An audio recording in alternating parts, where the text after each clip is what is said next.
వనవాసం వీడి జనవాసంలోకి గచ్చిరోలి పోలీసులకు లొంగిపోయిన కేంద్ర కమిటీ సభ్యుడు వేణుగోపాలరావు ఆయనతో పాటు మరో 60 మంది కూడా మావోయిస్టు పార్టీకి ఊహించని ఎదురుదెబ్బ పార్టీ అనుసరిస్తున్న తీరుపై గచ్చిరోలి పోలీసులకు లొంగిపోయిన కేంద్ర కమిటీ సభ్యుడు వేణుగోపాలరావు ఆయనతో పాటు మరో 60 మంది కూడా మావోయిస్టు పార్టీకి ఊహించని ఎదురుదెబ్బ పార్టీ అనుసరిస్తున్న తీరుపై అసంతృప్తి ఆయుధాలు వదిలేస్తామని ఇటీవలే లేఖలు తప్పుపట్టిన మావోయిస్టు పార్టీ నాయకత్వం వ్యక్తిగత నిర్ణయాన్ని ప్రకటించిన పార్టీ దివంగిత నేత కిషన్జీకి స్వయానా సోదరుడు మావోయిస్ట్ పార్టీకి ఊహించని ఎదురుదెబ్బ తగిలింది. మావోయిస్ట్ పార్టీకి కేంద్ర కమిటీ పొలిటో బ్యూరో సభ్యుడు మల్లోజుల వేణుగోపాలరావు అలియాస్ సోను పోలీసులకు లొంగిపోయారు. మహారాష్ట్రలోని గచ్చిరోలిలో ఆయన పోలీసులకు లొంగిపోయారు. కొద్ది రోజుల కిందట తన సోదరుడు మల్లోజుల కోటేశ్వరరావుకు కిషన్జీ పేరుతో వేణుగోపాలరావు ఒక లేఖ రాశారు. అందులో మావోయిస్ట్ పార్టీ విధానాలపై వేణుగోపాలరావు కొంతకాలంగా అసంతృప్తితో ఉన్నట్లు తెలుస్తోంది. విప్లవోద్యమాన్ని విజయవంతంగా నడిపించడానికి బహిరంగంగా ప్రజల్లోకి వెళ్ళడం మినహా మార్గం లేదంటూ మావోయిస్టు పార్టీకి ఆయన రాసిన లేఖ కలకలం రేపింది. దాని తర్వాత ఆయన మావోయిస్ట్ పార్టీని వీడారు. అనివార్య కారణాలతో పార్టీని వీడుతున్నారని, ఇకపై పార్టీలో కొనసాగబోనని ప్రకటించారు. ఈ క్రమంలోనే 60 మందితో కలిసి గచ్చిరోలి పోలీసులకు లొంగిపోయారు. ఆయన రాసిన లేఖలో వివరాలు ఇలా ఉన్నాయి. నిన్నటి పొరపాట్లను విశ్లేషించుకోవడం ద్వారా నేడు రేపు వాటిని నివారించడం ఎలాగో మనం నేర్చుకుంటాం. తప్పుల నుంచి గుణపాఠాలు తీసుకోవడం, రోగం రాకుండా టీకా తీసుకోవడం వంటిది. సో ఇది చాలా బాగా చెప్పాడు. ఎందుకంటే మనం ఏదైనా తప్పు చేసినప్పుడు ఏంటంటే మళ్ళీ దాన్ని జరగకుండా దాన్ని సరిదిద్దుకోవడం చాలా ముఖ్యం. అది ఓకే. విప్లవోద్యమాన్ని కూడా అదే తీరుగా నడిపించగలుగుతాం. ఇది నల్లేరు మీద బండలా సాగే పని ఎంతమాత్రం కాదు. తీవ్రమైన అధ్యయనం, ఓపికతో, త్యాగాలతో కూడిన విప్లవాచరణ అని మావోయిస్ట్ పార్టీ కేంద్ర కమిటీ సభ్యుడు మల్లోజుల వేణుగోపాల్ పేర్కొన్నారు. ఈ మేరకు మావోయిస్ట్ పార్టీ ఆయన 22 పేజీలతో కూడిన సుదీర్ఘ లేఖను ఈ నెల 6వ తేదీన విడుదల చేశారు.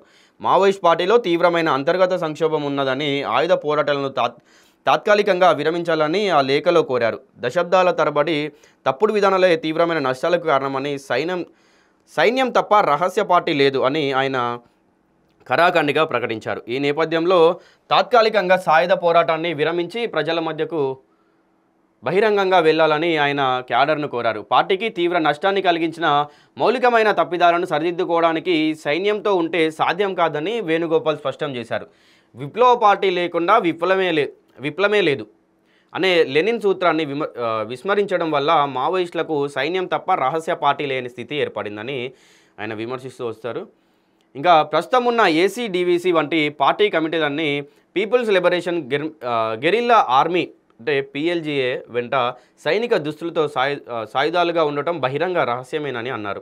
వీటిని శత్రువుకు అభ్యేదమైన రహస్య పార్టీ నిర్మాణాలుగా పరిగణించలేమని, ఇదే బలహీనత శత్రువుకు పార్టీ నిర్మూలించేందుకు పూర్తి అవకాశాన్ని ఇచ్చిందని పేర్కొన్నారు.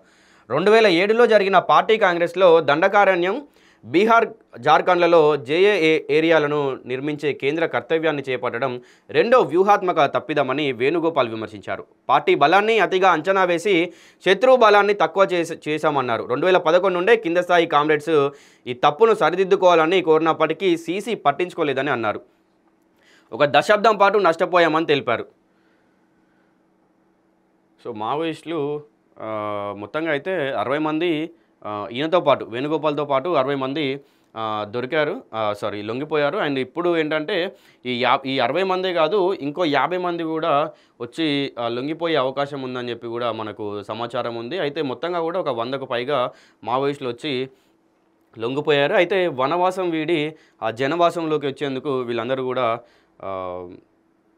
ఆలోచిస్తూ ఉన్నారు.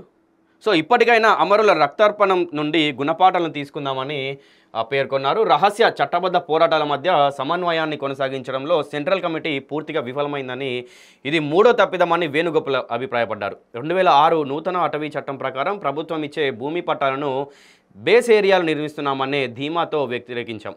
దండ కార్యాలయంలోని రైతులకు మన జనతా సరార్లే పట్టాలిస్తాయని చెప్పాం. కానీ ఆ పట్టాలకు వ్యవస్థలో గుర్తింపు లేదనే ప్రాక్టికల్ నాలెడ్జ్ను విస్మరించామని తెలిపారు. ప్రజలు తమ జీవితానుసరాల కోసం అనివార్యమైన ఆధార్ కార్డులు తెచ్చుకోవడానికి కూడా పార్టీ వ్యతిరేకించడం, ప్రజలు దొంగచాటుగా ప్రభుత్వ అధికారుల వద్దకు వెళ్ళి వాటిని పొందాల్సిన పరిస్థితి ఏర్పడిందని పేర్కొన్నారు. ఇప్పుడు మనకు సానుకూల మార్పు కావాలి. ఉద్యమాన్ని కాపాడుకోవడం, క్యాడర్ను రక్షించుకోవడం కావాలి.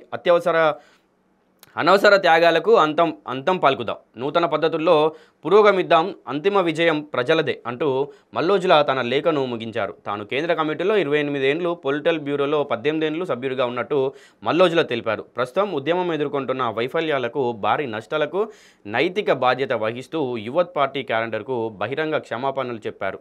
ఇంతటి నష్టాలకు దారితీసిన నాయకత్వంలో కొనసాగడానికి అనర్హుడిని అని ప్రకటించారు. గతంలో దివంగత ప్రధాన కార్యదర్శి కామ్రేడ్ బసవరాజు కూడా ప్రభుత్వంతో శాంతి చర్చల ప్రక్రియను ప్రారంభించారని ఏప్రిల్ 2025 నాటికి ఈ నిర్ణయం అనివార్యమని భావించారని గుర్తు చేశారు. సో మొత్తంగా కూడా మావోయిస్టులు అందరూ లొంగిపోతూ ఉన్నారనమాట. సో అంటే ఈయన ఆల్రెడీ ముందు లేఖ రాశాడు, ఒక 18 పేజీల వరకు కూడా లేఖ రాసి దాని తర్వాత వచ్చి లొంగిపోయాడు.